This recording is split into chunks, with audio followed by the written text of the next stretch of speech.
Hello friends, आज मैं आपको इग्नू के री रजिस्ट्रेशन प्रोसेस के बारे में बताऊंगी। इग्नू री रजिस्ट्रेशन का प्रोसेस स्टार्ट हो चुका है और इसकी लास्ट डेट 29 जनवरी है। और अगर आप इस डेट के बाद में री रजिस्ट्रेशन करते हैं तो आपको लेट फीस 200 रुपीज़ देनी होगी। तो आइए जानते हैं कि इग्नू का री रजिस्ट्रेशन है क्या। बेसिकली इग्नू के किसी ऐसे कोर्स में जब आप एडमिशन लेते हैं जिसकी ड्यूरेशन 1 साल से ज़्यादा हो, तब आपको री रजिस्ट्रेशन करना होता है। इसका बस इतना मतलब है कि आप नेक्स्ट एकेडमिक ईयर के लिए एलिजिबल हैं। इसके लिए आपको आपकी कोर्स की फ़ीस देनी होगी, सब्जेक्ट्स चूज़ करने होंगे और आपका री रजिस्ट्रेशन हो जाएगा। अब अगर किसी वजह से आप री रजिस्ट्रेशन नहीं कर पाते हैं तो आप नेक्स्ट साइकिल में भी री रजिस्ट्रेशन कर सकते हैं, लेकिन इससे आपका कोर्स 6 मंथ्स और डिले हो जाता है। अब क्योंकि इग्नू में ऑलरेडी हर चीज़ों के लिए इतना डिले होता है, असाइनमेंट मार्क्स आने में, वाइवा एंड प्रैक्टिकल्स कंडक्ट करने में, तो मैं आपको सजेस्ट करूँगी कि आप अपनी तरफ से तो कोई डिले ना करें और आपका री रजिस्ट्रेशन करें जिससे आपका कोर्स ऑन टाइम ख़त्म हो सके। अब आइए जानते हैं कि इग्नू का री रजिस्ट्रेशन करना कैसे है। इसके लिए आपको सिंपली अपने गूगल के पेज पे जाना है, वहाँ आपको इग्नू री रजिस्ट्रेशन टाइप करना है। इग्नू री रजिस्ट्रेशन टाइप करने के बाद आपको जो फर्स्ट ऑप्शन है ऑनलाइन री रजिस्ट्रेशन, इस पर क्लिक करना है। अब यहाँ पे ऑलरेडी दिया है the last date without late fee 29 Jan 2024, तो इसके पहले ही आप अपना री रजिस्ट्रेशन कर लें। इस पेज को एक बार पढ़ के नीचे I have read and understood the instruction given above पे क्लिक करके प्रोसीड फॉर री रजिस्ट्रेशन करें। अब अगर आप ऑलरेडी साइंड इन हैं तो यहाँ पे आप अपना enrolment number, password and captcha डाल के लॉगिन कर सकते हैं, वरना आप न्यू रजिस्ट्रेशन कर सकते हैं। न्यू रजिस्ट्रेशन में आप जिस भी प्रोग्राम के हैं आप अपना प्रोग्राम सेलेक्ट करें। उसके बाद आप अपना name as on ID card, जैसा आईडी कार्ड पे नाम है वैसा डालें। उसके बाद एनरोलमेंट नंबर एंड कैप्चा डाल के सबमिट करें।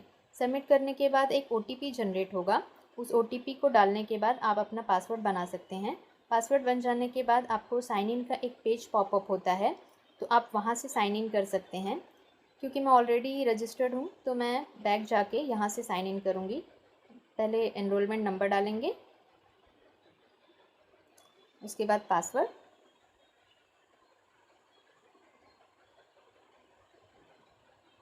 और फिर लास्ट में कैप्चा डाल के आप लॉगिन कर सकते हैं। अब लॉगिन करने के बाद आपका इस तरह का पेज ओपन होता है जिसमें लास्ट में for programme re registration click here लिखा हुआ है। इस पर क्लिक करेंगे। मैं ऑलरेडी री रजिस्टर्ड हूँ तो मेरा फॉर्म तो नहीं ओपन होगा, फिर भी मैं आपको दिखा देती हूँ कि आगे का प्रोसेस कैसा होता है। अब ऐसा एक पेज ओपन होगा जिसमें जितने भी कोर्सेज़ में आपने एडमिशन लिया है वो कोर्सेज़ के नाम होंगे। जिसका भी री रजिस्ट्रेशन आपको करना है उस पर क्लिक करना है, क्योंकि मेरा एक ही कोर्स है तो मैं इस पर क्लिक कर रही हूँ। अब ये मेरा री रजिस्ट्रेशन का हिस्ट्री है, लेकिन आपके लिए एक फॉर्म ओपन होगा जिसमें आपको आपके कोर्स की डिटेल्स डालनी होगी।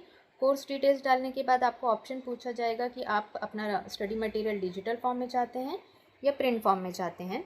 उसको सेलेक्ट करके आप अपने सब्जेक्ट्स चूज़ कर सकते हैं। जैसे मैंने अपना MPC 11, 12, 13 ये सब चूज़ किया हुआ है क्लिनिकल साइकोलॉजी के हिसाब से, तो आप अपने कोर्स के हिसाब से आपका सब्जेक्ट चूज़ कर सकते हैं।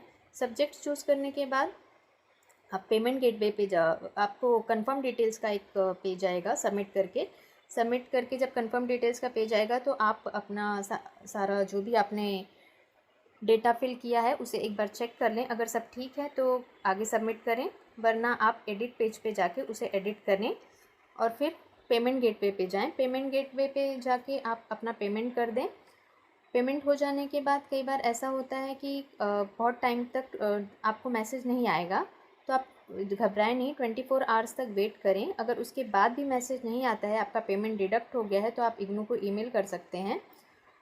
वैसे तो मोस्टली ऐसा होता नहीं है एंड लोगों को उनका टाइम पे री रजिस्ट्रेशन हो जाता है। तो इस तरह से आपका री रजिस्ट्रेशन कंप्लीट हो जाएगा।